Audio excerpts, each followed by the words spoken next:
Greetings to all. So this is the next practical session and today's topic is industrial minerals.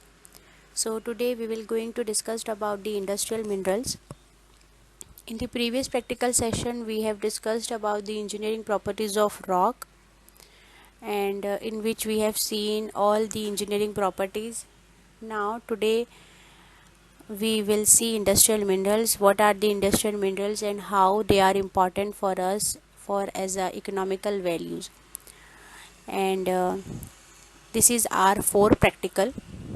We have completed our 3 practical 1, that is igneous physical properties of igneous rock, sedimentary rock and metamorphic rock. Practical 2 is the depends type problems, type 1, type 2 and type 3, and this is the practical 4. So let's see what is industrial minerals. So what are the industrial minerals? So industrial minerals, it is used to define a wide range of individual minerals and rocks which containing minerals which are exploited for their non-metallurgical value. So industrial minerals वो होते हैं जो जिनका definite chemical composition होता है और वो rock से एक्सट्रैक्ट होते हैं, जिनका मेन कैरेक्टरिस्टिक वैल्यू रहती है एक एडजेक्टिव वैल्यू या इम्पोर्टेंस होती है, उन्हें हम बोलते हैं इंडस्ट्रियल मिनरल्स. सो ऐसे मिनरल्स जो सारी क्वालिटीज़ को कंसिस्ट करते हुए एज अ इंडस्ट्रियल या ऐसा इंडस्ट्री मटेरियल यूज़ होता है, those mineral are known as the industrial minerals. ठीक है. They possess physical and chemical properties which make good application in a wide variety of industrial and domestic use. So जो industrial minerals होते हैं, they both are very important and they possess physical and chemical property. मतलब जो हमारा industrial mineral होता है उसमें physical chemical properties दोनों ही इम्पॉर्टेंट होती है, दोनों ही इकोनॉमिकल वैल्यू कंसिस्ट करती है, इंक्लूड करती है. और जो इंडस्ट्रियल मिनरल होते हैं वो एज अ इंडस्ट्रियल यूज़ और डोमेस्टिक यूज़ दोनों में यूज़ होता है. So without industrial mineral there is no any other information about the industries और mankind's material. So this is very important. And the last is industrial mineral. Most of mankind materials, achievements and products involving the simplest to the most sophisticated method would not be possible. So without industrial mineral हम कोई भी parameters को, कोई भी Mankind material जो हम achieve करते हैं उसे हम अचीव नहीं कर सकते. उसे बोलते हैं इंडस्ट्रियल मिनरल्स. और अभी के टाइम पे मॉडर्न टाइम में इंडस्ट्रियल मिनरल का बहुत ज़्यादा यूज़ होता है. हम ये आगे देखेंगे कि कितना ज़्यादा यूज़ होता है. एवरीथिंग चाहे फिर वो फैक्ट्री से रिलेटेड हो या फिर हमारे डोमेस्टिक यूज़ से रिलेटेड हो, डेली यूज़ में हम जितनी सी भी चीज़ें यूज़ करते हैं वो सारी चीज़ें with the help of industrial material ही हम यूज़ करते हैं. मतलब उनके हेल्प से ही हम वो इंडस्ट्रियल मिनरल की हेल्प से ही बनाए जाते हैं. ठीक है. सो इसलिए without industrial mineral most of mankind's material, achievement and products which involving the simplest to the most sophisticated method would not be possible. So without industrial material हम जो अचीवमेंट है, हमारे जो मटेरियलिस्टिक प्रोडक्ट है वो हम achieve नहीं कर सकते, उसे हम बना नहीं सकते. So that's why industrial minerals are very very important for us.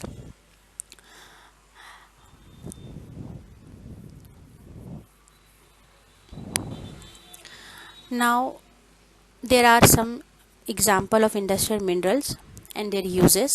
So these are the example of industrial minerals. This is bauxite, clay, limestone, gypsum, magnesite, potash, sand and talc.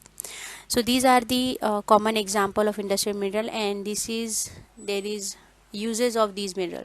So bauxite use होता है abrasive के लिए. Abrasive means कोई भी चीज़ को जो हम घिसते हैं उसके लिए यूज़ होता है या एब्रेशन के लिए यूज़ होता है. फॉर एग्जांपल सैंड पेपर, जब हम कोई भी कंस्ट्रक्शन का वर्क होने के बाद जब पुटिंग करते हैं वॉल पे, तो उसके पहले हम with the help of sand paper उस वॉल को क्लीन करते हैं, स्मूथ करते हैं with the help of sand paper. तो वो जो सैंड पेपर एब्रेसिव के लिए यूज़ होता है, एज एब्रेशन यूज़ होता है, तो उसमें हमें बॉक्साइट के ग्रेन्स देखने के लिए मिलते हैं।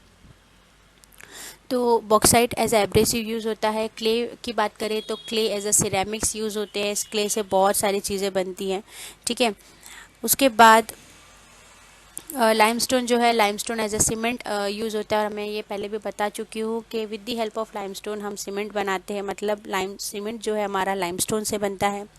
Gypsum plaster of board, wall में जो हम बनाते हैं, प्लास्टर ऑफ पेरिस के लिए भी यूज़ होता है। जिप्सम प्लास्टर ऑफ बोर्ड के लिए भी यूज़ होता है। Magnesite, milk of magnesia, milk of magnesia का यूज़ इंडिया में बहुत कम होता है। मिल्क ऑफ मैग्नीशिया का यूज़ ज़्यादातर फॉरेन में हमें देखने के लिए मिलता है, तो ये भी बहुत ज़्यादा इंपॉर्टेंट है, मिल्क ऑफ मैग्नीशिया। सो ये इसके बारे में आप थोड़ा सर्च कर लेना। और उसके बाद है potash. Potash as a fertiliser use होता है, because potash contain the calcium and potassium. उसके बाद है टाल्क। सो टाल्क क्या होता है ये भी मैं आपको बता चुकी हूँ। टाल्क वो होता है जो पाउडर बनाने में यूज़ होता है, as a talcum powder use होता है। तो आपने बहुत सारे पाउडर पे देखा होगा नाम टल्कम पाउडर लिखा होता है, तो वो टल्कम वर्ड जो निकला है वो निकला है टाल्क से, मतलब टल्कम आता है टाल्क से, ठीक है। तो इसलिए उसे बोलते हैं टल्कम पाउडर।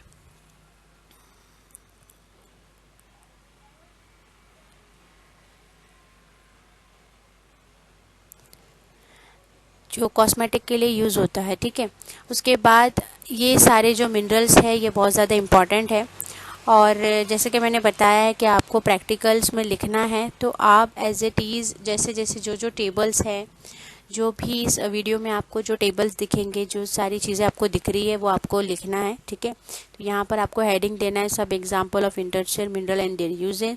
यहाँ पे आप लाइन से मिनरल्स के नाम लिखिए और यहाँ पर उनके यूजेस लिखिए, ठीक है। तो ये हमारे बॉक्साइट हो गए जो एब्रेसिव के लिए यूज़ होता है, क्ले सिरेमिक्स के लिए, लाइमस्टोन सीमेंट के लिए, जिप्सम है, प्लास्टर बोर्ड या plaster of Paris, magnesite, milk of magnesia, potash fertiliser के लिए, सैंड ग्लास के लिए, और टाल्क जो है कॉस्मेटिक्स के लिए, ठीक है। और सैंड ग्लास के लिए यूज़ होता है, और हमें पता है कि जो सैंड है हमारी जो रेत होती है उसको अगर हम हाई टेम्परेचर और प्रेशर अप्लाई करें तो it will be converted into the glass, ठीक है। तो ये बहुत इंपॉर्टेंट है और ये आपको पता होना चाहिए। Now we will see the next. So in general, industrial minerals are large volume, low value commodities. They are extracted from surface and underground mines. Crude ore undergoes mineral processing, refining to the make desired grade for the sale to the end user. सो जो हमारा industrial mineral होता है वो large volume में हम extract करते हैं with the help of mining. मतलब जब हम माइनिंग करते हैं तो माइनिंग से हम लार्ज अमाउंट या ह्यूज क्वांटिटी में मिनरल को एक्सट्रैक्ट करते हैं, और वो जो मिनरल्स है उसको फिर फर्दर प्रोसेसिंग के लिए हम लेबॉरेटरी में भेज देते हैं। फिर वहाँ पे उसका पूरा प्रोसेस होता है, एग्जैक्टली प्रोसेस होता है जिसको हम रिफाइनिंग प्रोसेस बोलते हैं। वो रिफाइनिंग प्रोसेस में हमको हमारा एंड प्रोडक्ट मिलता है, और वो एंड प्रोडक्ट की क्वालिटी और क्वांटिटी देख के हम उसका ग्रेड डिसाइड करते हैं। तो जैसा कि मैंने इसके प्रीवियस लेक्चर में बताया था कि कोई भी पर्टिकुलर रॉक की क्वालिटी को डिसाइड करके हम ग्रेड देते हैं। तो हाई ग्रेड, लो ग्रेड और मीडियम ग्रेड, ऐसे 3 ग्रेड होते हैं। तो डिपेंड करता है हमारा जो प्रोडक्ट है उसका क्वालिटी कैसा है, उसकी क्वांटिटी कैसा है, तो उसके बेसिस पे हम 3 ग्रेड डिफाइन करते हैं। पहला होता है हाई ग्रेड क्वालिटी, फिर उसके बाद मीडियम, फिर उसके बाद लो। तो जैसे ही रिफाइनिंग प्रोसेस हो जाती है हमारा लेबॉरेटरी में, उस मिनरल्स की जो हमारा एंड प्रोडक्ट आता है फिर हम उसको एज अ ग्रेड देते हैं, और फिर उसके बाद फर्दर वो सेल के लिए मार्केट में अवेलेबल हो जाता है, या हम उसको मार्केट में सेंड कर देते हैं। तो ये सारी जो प्रोसेस है ये बहुत ही लेंदी प्रोसेस है, इसके लिए बहुत टाइम लगता है, ठीक है। ऐसा नहीं है कि हमने जस्ट माइनिंग किया है और हमने जो क्वांटिटी मिल रही है, जो भी हम फॉर एग्जांपल अगर हमने 2 ट्रक माइनिंग की है, ठीक है, तो वो जो ट्रक का जो मटेरियल है वो पहले लेबॉरेटरी में जाएगा, वो पूरे प्रोसेस के थ्रू गुजरता है, उसके बाद हमें जो एंड प्रोडक्ट मिलता है। फॉर एग्जांपल हमने 25 kg मटेरियल एक्सट्रैक्ट किया है सरफेस से, और हम उसको लेबॉर्ट्री प्रोसेस के लिए भेज रहे हैं, और उसके बाद हमें 25 केजी से हमें अप्रॉक्सीमेटली 10 to 12 केजी हमें प्रोडक्ट मिलता है, हमारा जो मेन प्रोडक्ट है। बाकी का जो प्रोडक्ट है वो यूज़लेस होता है, क्योंकि उसमें बहुत सारे पार्टिकल्स होते हैं, क्ले पार्टिकल्स होते हैं। हमें सिर्फ वही मिनरल चाहिए जो हमें यूज़फुल है। अदरवाइज़ हम प्रोसेस करके जो यूज़फुल मैटर नहीं है हम उसको डिस्ट्रॉय कर देते हैं या उसको छोड़ देते हैं, ठीक है। तो ऐसे बहुत सारे मिनरल्स के टाइम पे हम माइनिंग करते हैं। अलग अलग टाइप की माइनिंग होती है, ओपन कास्ट माइनिंग होती है और क्लोज माइनिंग होती है। तो डिपेंड करता है हमारा मटेरियल या इंडस्ट्रियल मिनरल कहाँ पे किस तरीके से हमको मिल रहे हैं, ठीक है। तो ये सारा प्रोसेस होता है। उसके बाद फिर ये जो ग्रेड के जो प्रोडक्ट होते हैं ये ट्रांसपोर्ट हो जाते हैं लोकल एरिया में, रीजनल एरिया में या इंटरनेशनल मार्केट में, ठीक है। तो इस तरीके से पूरी साइकिल हमको मार्केट में देखने के लिए मिलती है।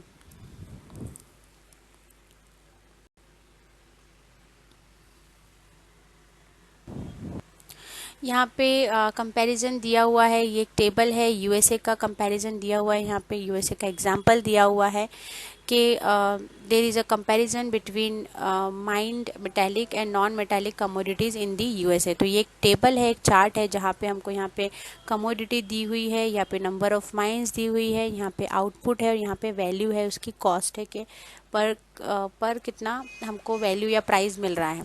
तो यहाँ पे गोल्ड की बात करें तो गोल्ड की माइन है 50 और यहाँ पे उसका आउटपुट है 227 टन और उसकी जो वैल्यू जो उसकी प्राइस है वो डॉलर में है, ठीक है। तो ये $10,200, ठीक है।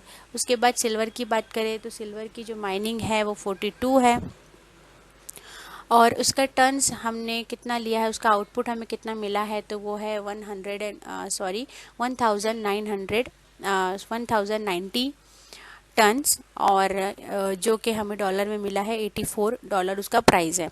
ऐसे ही कॉपर की बात करें तो यहाँ पे हमको कंपैरिजन करना है मेटालिक और नॉन मेटालिक। तो ये हमारे मेटालिक हो गए और ये जो है construction sand gravels phosphate barytes ये हमारे नॉन मेटालिक में आ जाते हैं, ठीक है। तो यहाँ पे हमें ये कंपैरिजन करना है कि मेटालिक और नॉन मेटालिक में क्या डिफरेंस है। तो मेटालिक की अगर हम बात करें तो यहाँ पे गोल्ड सिल्वर कॉपर ये जो है ये मेटालिक कंटेंट है। तो यहाँ पे हम एक चीज़ नोटिस कर सकते हैं कि ये जो मेटालिक का जो हम माइंस एक्सट्रैक्शन कर रहे हैं माइंड से वो टर्न्स में कितने कम है। और वही अगर नॉन मेटालिक की बात करें तो जैसे सैंड ग्रेवल फॉस्फेट और बेराइट्स की बात करें तो ये इनके कंपैरिजन में ये बहुत ज़्यादा है, ठीक है। तो यहाँ पे क्या हो रहा है, हम मेटालिक में जो आउटकम निकाल रहे हैं जो आउटपुट निकाल रहे हैं वो कम है, बट इसकी जो कॉस्ट है इसकी जो वैल्यू है वो ज़्यादा है। और नॉन मेटालिक में क्या है, नॉन मेटालिक में हमारा जो आउटपुट है वो बहुत ज़्यादा है बट इसका कॉस्ट बहुत कम है। तो this is the main difference और main comparison between the metallic and non metallic commodities. जहाँ पे अगर मेटालिक की बात करें तो हम उसको आउटपुट जो है हमारा आउटपुट हमारा उसके प्राइस से कम है और नॉन मेटालिक का जो आउटपुट है वो प्राइस से बहुत ज़्यादा है, ठीक है। तो these are the main difference between the metallic and non metallic commodities in the US. वैसे ही सेम इंडिया में भी है कि अगर हम गोल्ड की माइन से गोल्ड एक्सट्रैक्ट कर रहे हैं तो उसका टन्स जो है उसका जो आउटपुट है कम होगा, बट अगर उसको उसकी प्राइस जो इसकी वैल्यू जो हम देखेंगे तो वो बहुत ज़्यादा होगी, ठीक है। तो ये मेटालिक और नॉन मेटालिक में बेसिक सा डिफरेंस है कि मेटालिक में हम जो आउटपुट निकालते हैं वो प्राइस के कंपैरिजन में कम होती है और नॉन मेटालिक में हम जो आउटपुट निकालते हैं वो बहुत ज़्यादा निकालते हैं और उसकी जो प्राइस है वो कम होती है, ठीक है। तो यहाँ पे एक चीज़ ये है कि मेटालिक के टाइम पे हमें आउटपुट कम निकालना पड़ता है और उससे हमें ज़्यादा फ़ायदा मिलता है, ज़्यादा मुनाफा मिलता है या ज़्यादा एडवांटेज मिलता है, ज़्यादा प्राइस मिलता है, ऐसे भी बोल सकते हैं। और नॉन मेटालिक में हमें बहुत ज़्यादा एक्सट्रैक्शन करना पड़ता है बट हमें उससे प्राइस जो उसकी हमें कम मिलती है, ठीक है। तो this is the main basic comparison और difference between the metallic and non metallic commodities, ठीक है। तो ये हो गया हमारा रीज़न के मेटालिक जो है उसका इतना प्राइस क्यों होता है, नॉन मेटालिक का इतना कम प्राइस क्यों होता है।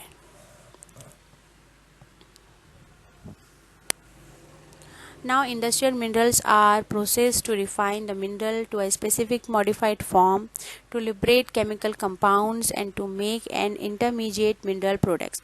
So जैसे कि मैंने बताया है कि जब हम एक्सट्रैक्शन करते हैं तो उसके बाद जो हमारा मटेरियल है वो लेबोरेटरी वर्क के लिए जाता है फॉर दी फर्दर प्रोसेस. वहाँ पे रिफाइनिंग प्रोसेस होती है.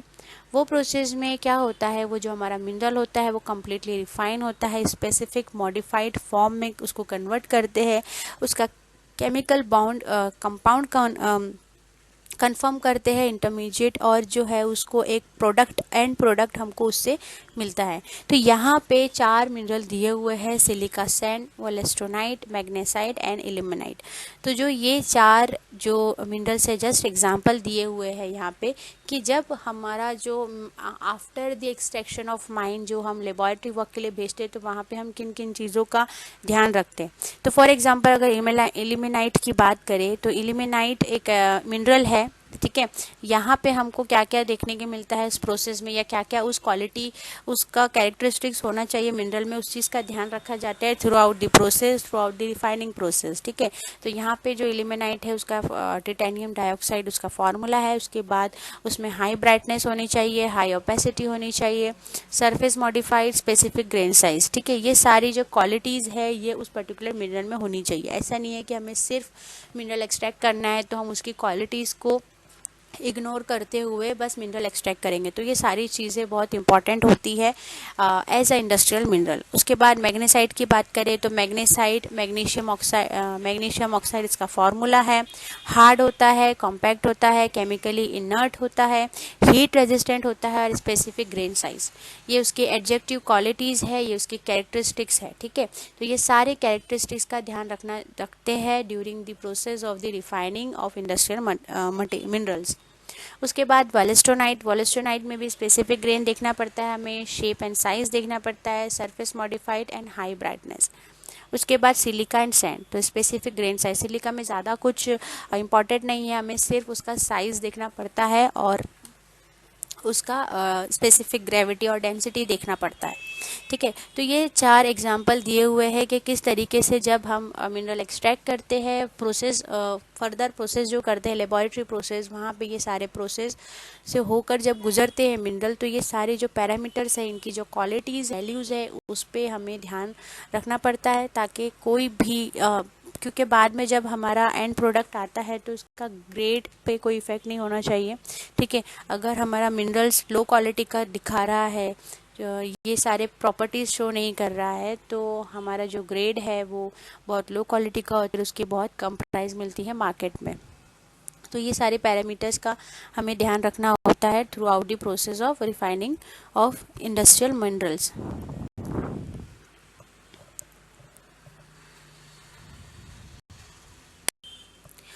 नेक्स्ट है इंडस्ट्रियल मिनरल्स प्रोसेसिंग में कंपेराइज आ फ्यू सिंपल और मैनी एट कॉम्प्लेक्स स्टेज. तो जैसा कि मैंने बताया है कि जब हम माइन से एक्सट्रैक्ट कर लेते हैं मटेरियल्स को, तो वो जो मटेरियल है वो हम फर्दर प्रोसेस के लिए लेबोरेटरी भेजते हैं ताकि हमें हमारा एंड प्रोडक्ट मिले.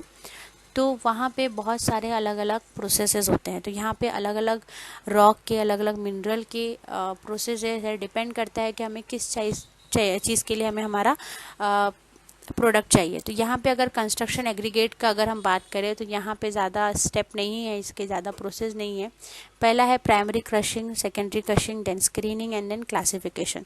तो इसमें क्रशिंग होता है बिकॉज अगर हम बसाल्ट की बात करें तो बसाल्ट बड़े बड़े ब्लॉक्स में होता है, और अगर हमें उसकी गिट्टी बनाना है कंस्ट्रक्शन मटेरियल के लिए ये या फिर रेलवे ब्लास्ट या रोड मेटल्स वगैरह बनाने हैं तो हमें उसकी क्रशिंग करनी पड़ती है. मतलब वो जो बड़े बड़े जो पत्थर होते हैं, जो रॉक होते हैं, उसको हमको तोड़ के क्रश करके उसको छोटे स्मॉल क्वांटिटी में पड़ना पड़ता है ताकि वो एज अ गिट्टी या एज अ कंस्ट्रक्शन मटेरियल बाद में यूज़ हो. क्योंकि यहाँ पे इसका प्रोसेस 4 प्रोसेस में ही कंप्लीट हो जाता है. Primary crushing, secondary crushing, screening and then classification. फिर क्लासिफिकेशन में ये होता है कि वो जो एग्रीगेट्स हमको मिल रहे हैं, जो पार्टिकल्स हमको मिल रहे हैं, on the basis of size वो अलग अलग डिवाइड हो जाते हैं. जो बहुत एक्सट्रीमली फाइन होता है उसे हम एज ए सिल्ट यूज़ करते हैं, as a railway ballast use करते हैं, और जो बड़े बड़े रहते हैं, जो मीडियम साइज़ के रहते हैं, उसे हम एज अ गिट्टी यूज़ करते हैं इन दी कंस्ट्रक्शन मटेरियल. तो अलग अलग टाइप के यूज़ है, अलग अलग टाइप के ग्रेन साइज़ के बेसिस पे क्लासिफाइड होता है और फिर वो फर्दर यूज़ के लिए मार्केट में सेल हो जाता है। उसके बाद टाल्क टाल्क जो कि मैंने बताया कि टाल्क पाउडर बनाने के लिए यूज़ होता है, तो इसकी बहुत ज़्यादा लंबी प्रोसेस है। तो पहला है primary crushing, then secondary crushing, फिर स्क्रीनिंग, फिर drying, grinding, classification, flotation, filtration, then again drying and then grinding. तो ये सारे प्रोसेस के थ्रू होकर हमें एक एंड प्रोडक्ट मिलता है और फिर वो further as a industrial material use होता है और फिर उससे हम पाउडर बनाते हैं। तो यहाँ पे प्राइमरी क्रशिंग, स्क्रीनिंग मतलब क्या होता है? स्क्रीनिंग मतलब हम उसको एग्जामिन करते हैं कि जो हमने एक्सट्रैक्ट किया है वो हमारा जो प्रोडक्ट है वो प्रॉपर है या नहीं, ठीक है। तो अगर वो प्रॉपर नहीं होता है तो वहीं पर उसको स्किप करके हम स्किप कर देते हैं, और अगर प्रॉपर होता है तो हम उसको बाकी का आगे का जो प्रोसेस है उसमें हम उसको यूज़ करते हैं। तो वो है स्क्रीनिंग। देन ड्राइंग मतलब सुखाना, ग्राइंडिंग मतलब उसको और ग्राइंड करते हैं और उसको एक्सट्रीमली फाइन करते हैं। देन क्लासिफिकेशन, फ्लोटेशन एक प्रोसेस है जहाँ पे हमें उसे उसका टेम्परेचर और डिग्री नापना होता है, जहाँ पे हम पता लगा सकते हैं कि उसमें कितना मॉइस्चर कंटेंट है, कितना वोलेटाइल मैटर है। तो ये सारी चीज़ें हम with the help of flotation process identify कर सकते हैं। उसके बाद फिल्ट्रेशन क्या है तो आपको पता ही है, ड्राइंग, ग्राइंडिंग, ठीक है। तो ये सारे प्रोसेस के थ्रू होते हुए जो टाल का जो हमारा मैटर है वो गुजरता है और लास्ट में हमें एक फाइनल प्रोडक्ट मिलता है जो as a industrial mineral use होता है।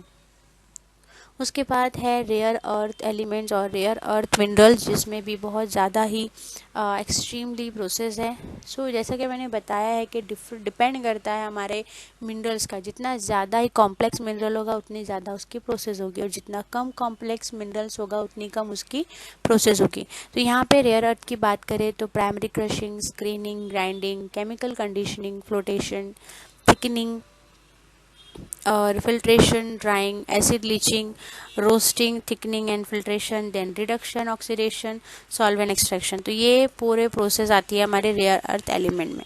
सो इस तरीके से प्रोसेस होती है। तो ये भी आपको रिकॉर्ड में लिखना है, जैसा जैसा दिख रहा है आपको इस पीपीटी में, इस वीडियो में, आपको एज इट इज़ वैसे ही लिखना है, ठीक है। Now we will see the next.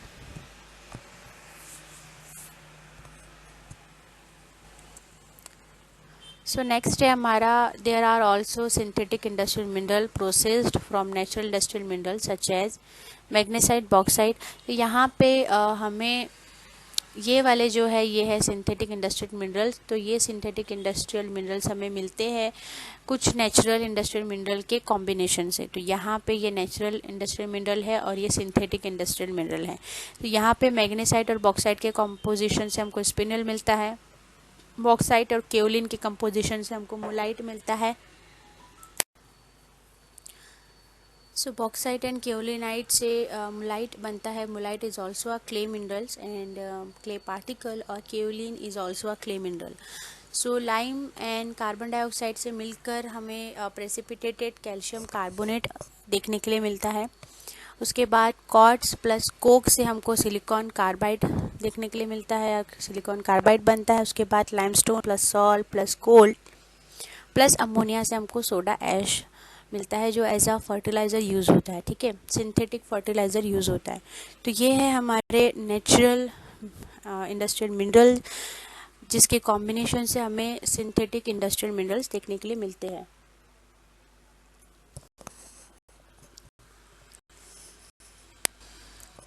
Next है metallic and non-metallic. Certain minerals have both metallic and non-metallic value. The dominant market use may hold sway over availability of the minerals for the less dominant value. तो यहाँ पे minerals के नाम हैं, ये minerals है। यहाँ पे नॉन मेटालिक यूज़ और मेटालिक यूज़ दिया हुआ है। तो यहाँ पे जैसे कि हमने देखा है, बॉक्साइट का अगर नॉन मेटालिक यूज़ देखें तो वो है एब्रेसिव रिफ्रैक्टियोमेट्री, और metallic use is aluminium metals, ठीक है। उसके बाद क्रोमाइट है। क्रोमाइट का अगर हम देखें तो chromite foundry chemicals as a non metallic use होता है। और उसके बाद मेटेलिक यूज़ है क्रोम और फेरोक्रोम। उसके बाद लिथियम, लिथियम जो है वो उसका नॉन मेटेलिक यूज़ हम देखें तो ceramics, glass, batteries and lithium metals. उसके बाद मैग्नेसाइट जो कि केमिकल्स और रिफ्लेक्टिव के लिए यूज़ होता है। मैग्नीज बैटरीज और पिगमेंट्स के लिए यूज़ होता है। क्वार्ट्ज ग्लास एंड सेरामिक्स के लिए यूज़ होता है। And rutile white pigments and Zircon ceramics and reflective batteries के लिए यूज़ होता है। मेटेलिक यूज़ की बात करें तो जिरकॉन जो है वो zirconium metal as a use होता है। रूटाइल टिटेनियम मेटल यूज़ होता है। उसके बाद क्वार्ट्ज जो कि डायरेक्ट क्वार्ट्ज का केमिकल कंपोजिशन है हमारा SiO2 मतलब सिलिकॉन डाइऑक्साइड, तो सिलिकॉन मेटल यूज़ होता है। उसके बाद मैग्नीज, जो मैग्नीज है मैग्नीज मेटल यूज़ होता है। मैग्नीज बहुत इंपॉर्टेंट है, आयरन को स्ट्रेटन करने के लिए मैग्नीज का यूज़ किया जाता है। उसके स्ट्रॉन्ग और हार्ड कॉम्पैक्टनेस बनाने के लिए मैग्नीज का यूज़ किया जाता है। उसके बाद है मैग्नेसाइट जिसमें मैग्नीशियम होता है, मैग्नीशियम डाइऑक्साइड, तो magnesium metal as a use होता है। Lithium, lithium metal as a use होता है। ठीक है, तो ये जो है ये भी आपको आपके प्रैक्टिकल में लिखना है। This is very important. आपको जितने भी अब तक के वीडियो में आपको टेबल्स दिखे हैं, प्रोसेस दिखी हुई है, ये सारी चीज़ आपको प्रैक्टिकल्स में रिकॉर्ड में लिखना है। ठीक है, तो साइड में इस तरीके का आप टेबल बनाना है, एक साइड मिनरल लिखना है, non metallic use and metallic use. तो आपको जैसा दिया हुआ है एज इट इज़ आपको वैसा ही लिखना है। एंड आई होप कि आपने प्रीवियस प्रैक्टिकल सेशन के सारे रिकॉर्ड्स अब तक कंप्लीट किए होंगे और लिख रहे होंगे। जिनका न्यू एडमिशन हुआ है उनका एक्सक्यूज़ है, बट जो शुरू से सारे प्रैक्टिकल्स अटेंड कर रहे हैं अगर उन्होंने अब तक नहीं लिखा है तो it will be very bad. ठीक है, तो नहीं लिखा है अभी से लिखना शुरू कर दीजिए क्योंकि हमारा सेशन कंप्लीट होने के लिए आया है और लास्ट में मैं आप लोगों से प्रैक्टिकल्स की PDF अपलोड करने के लिए कहूँगी। सो तब तक के आपकी प्रैक्टिकल्स रिकॉर्ड कंप्लीट हो जानी चाहिए और ये प्रैक्टिकल भी आपको इंडस्ट्रियल मिनरल वाला भी आपको उसमें लिखना है। अब तक के जितने प्रैक्टिकल्स हुए आपको सब उसमें ही लिखना है। ठीक है, और अगर कोई डाउट है या डाउट हो रहता है तो आप कमेंट सेक्शन में पूछ सकते हैं।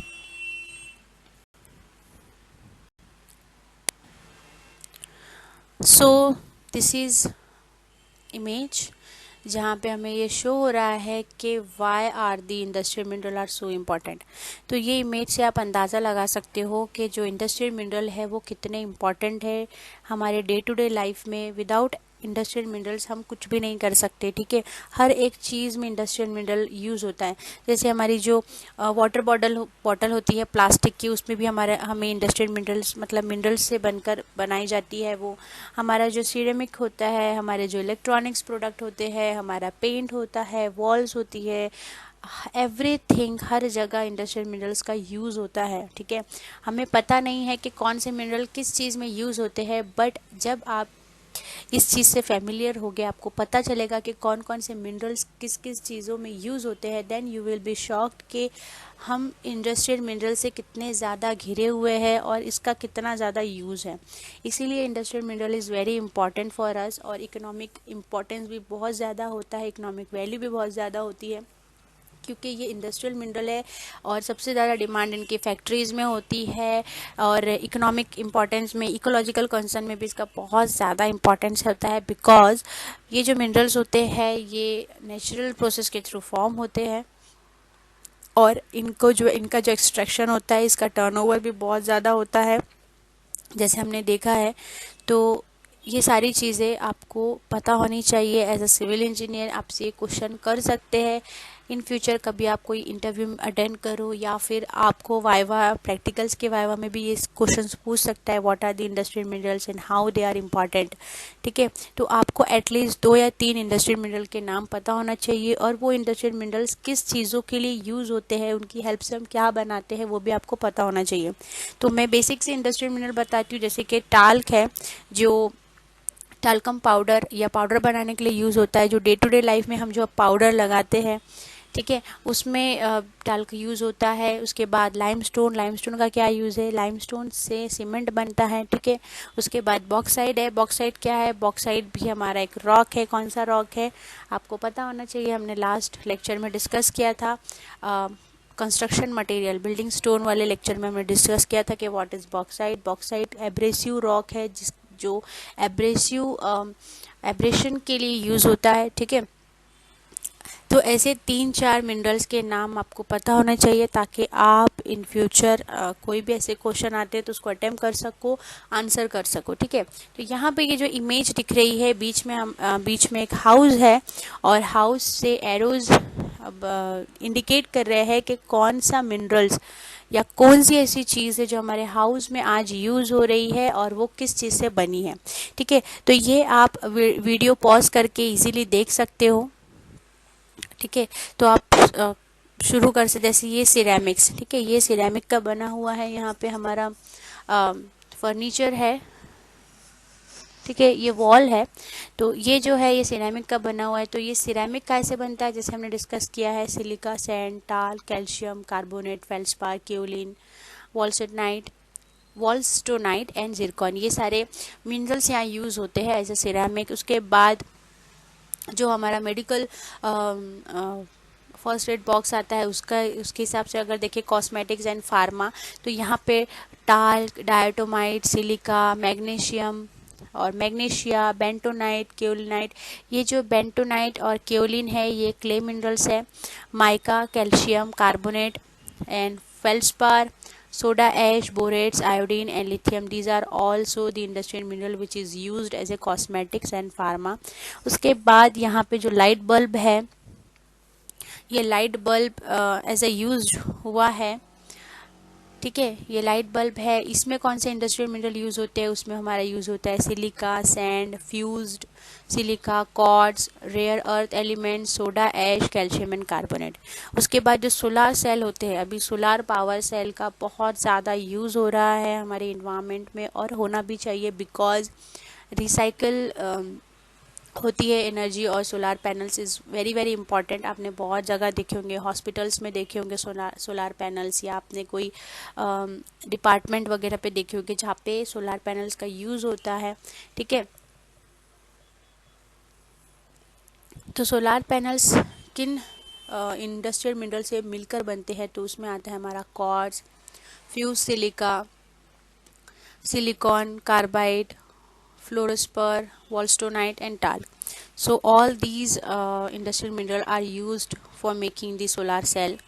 उसके बाद इंसुलेशन, सो ये जो हम यहाँ ऊपर जो पुटिंग करते हैं या ऊपर जो पट्टी डालते हैं उसको बोलते हैं इंसुलेशन। यहाँ पे यूज़ होता है केओलिन का, bauxite, alumina, dolomite, basalt, silica, sand, soda ash, borates, calcium carbonate, vermiculite, perlite and diatomite. So these are all minerals, industrial minerals which are used to making the insulation. उसके बाद wall board या हम plaster of Paris भी बोल सकते हैं।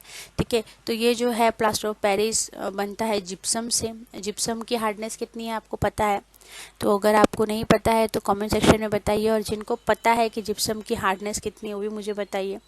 Talc की और जिप्सम की हार्डनेस कितनी होती है ये मुझे आप कमेंट सेक्शन में बताइए। ठीक है, उसके बाद कंप्यूटर आईटी डिवाइस, तो यहाँ पे आपको दिख रहा है कंप्यूटर।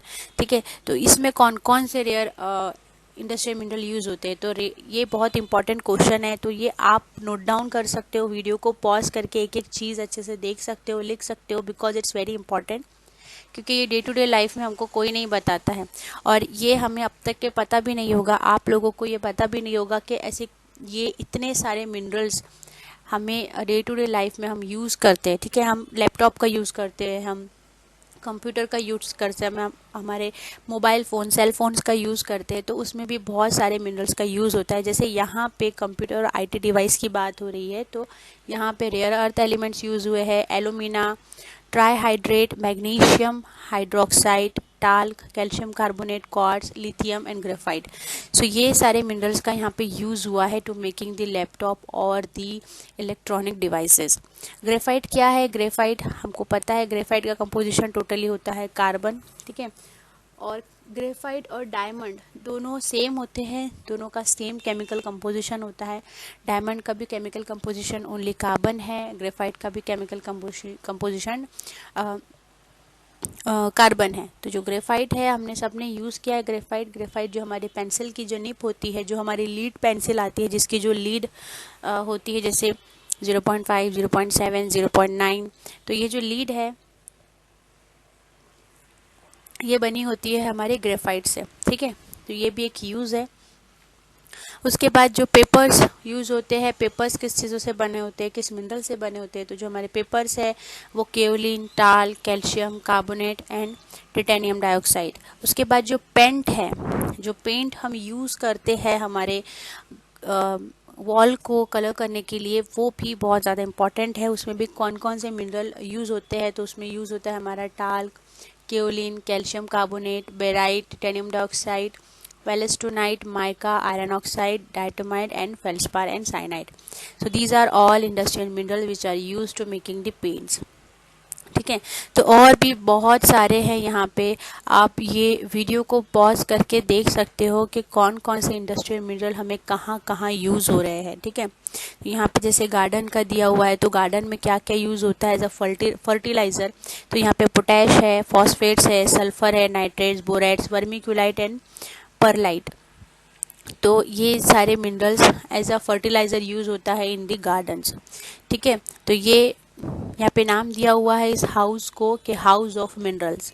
ठीक है, तो इतने सारे मिनरल से मिलकर हमारे डे टू डे लाइफ में जो हम यूज़ करते हैं, ये सब चीज़ जो है हमारे मिनरल से मिलकर बनी हुई है। ठीक है, इवन जो हमारी पॉलीथीन है, जो हम पॉलीथीन यूज़ करते हैं, तो वो भी हमारे मिनरल से मिलकर बनी हुई है। हमारा जो सेल फ़ोन है वो भी मिनरल से मिलकर बना हुआ है। एवरीथिंग, हमारे जो प्लास्टिक का सामान है वो भी सारा मिनरल से मिलकर बना होता है। ठीक है, यहाँ पे रूफिंग मटेरियल दिया हुआ है। रूफिंग मटेरियल हमने लास्ट टाइम पे construction material, building stone discuss किया था लेक्चर में, तो वहाँ पे हमने देखा था कि कौन कौन से minerals as a building stone use होते हैं।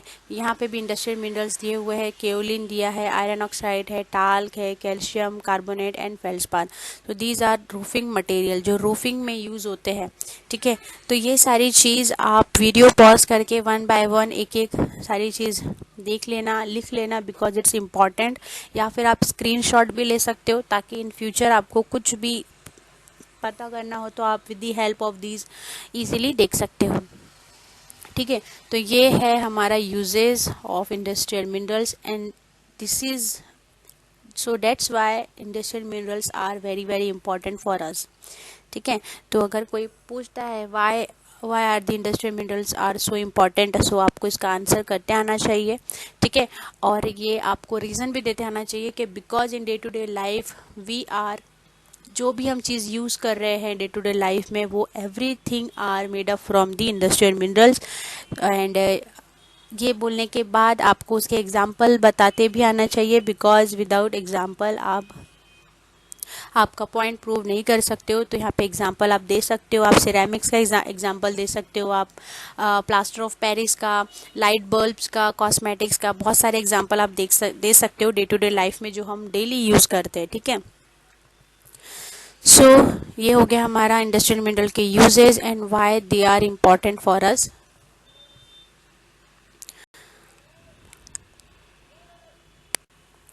सो that's it, this is the end of the practical session, और यहाँ पे हमारा industrial mineral practical session complete होता है। अगर आपका सेशन एक्सटेंड होता है तो हम नेक्स्ट मंडे भी प्रैक्टिकल लेंगे, अदरवाइज़ अगर आपका सेशन एक्सटेंड नहीं होता है तो ये हमारा लास्ट प्रैक्टिकल होगा।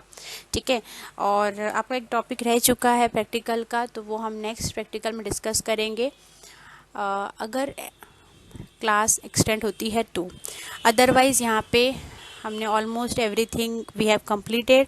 सो यहाँ तक के हमारा प्रैक्टिकल कंप्लीट होता है, और आई होप कि आपने प्रैक्टिकल रिकॉर्ड में सारी चीज़ लिखी होगी। और अगर आपको कोई भी डाउट है तो आप मुझसे पूछ सकते हो, आप कमेंट सेक्शन में पूछ सकते हो, बिकॉज इट्स वेरी इंपॉर्टेंट। और अब तक के जितने भी प्रैक्टिकल हुए हैं, physical properties of igneous rock, sedimentary rock and metamorphic rock, उसके बाद depend stack problem type 1, type 2 and type 3। ये टाइप डिपेंड स्टैक प्रॉब्लम आपको ब्लैंक पेजेस पे लिखना है, जैसे कि मैंने पहले बताया है, ठीक है।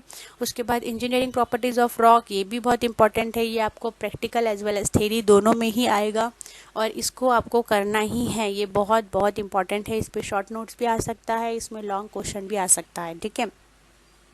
उसके बाद इंडस्ट्रियल मिनरल्स, और ये भी आपको लिखना है इंडस्ट्रियल मिनरल्स। इस वीडियो में आपको जितने भी टेबल्स है, जितना भी मैंने जो भी बताया है, वो आपको सारी चीज़ 1 बाय 1 पेज पे लिखना है, ठीक है। और आपको हेडिंग देना है इंडस्ट्रियल मिनरल, प्रैक्टिकल 4 देना है, प्रैक्टिकल 4 या 5 है, I don't know, I am confuse right now.